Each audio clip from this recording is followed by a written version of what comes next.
আম্মা জান হযরতে আয়েশা সিদ্দিকা রাদিয়াল্লাহু তাআলা আনহাকে আল্লাহ নবী বলতে লাগলেন, ও বিবি আয়েশা সিদ্দিকা রাদিয়াল্লাহু তাআলা আনহা, জান গিয়ে আমার আবু বকর সিদ্দিককে খবর দিয়ে দেন, আমি আবার আবু বকর সিদ্দিককে মুসলিম জাহানের নেতা বানাতে চাই। আম্মা জান হযরতে আয়েশা সিদ্দিকা রাদিয়াল্লাহু তাআলা আনহা কাকুতি মিনতি করে বলতে লাগলেন, ইয়া রাসূলুল্লাহ, ইয়া হাবিবাল্লাহ, আমার আব্বা জানকে এত বড় দায়িত্ব দেবেন না।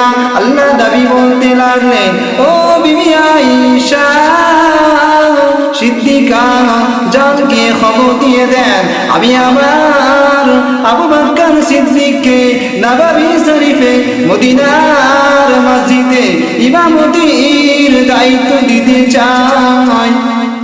আম্মা জান হযরতে আয়েশা সিদ্দিকা রাদিয়াল্লাহু তাআলা আনহা বলতে লাগলেন, ইয়া রাসূলুল্লাহ, ইয়া হাবিবাল্লাহ, আপনার জায়গাতে আমার আব্বা জানকে দায়িত্ব দেবেন না।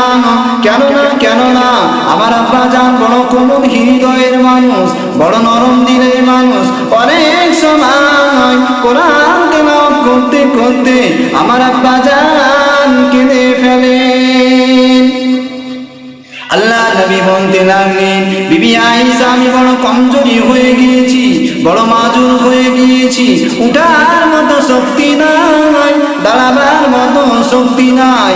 এত কম সময়ে আমি এত বড় দায়িত্ব কার হাতে দিয়ে যাব? আমি আমার আবু বকর সিদ্দিক ছাড়া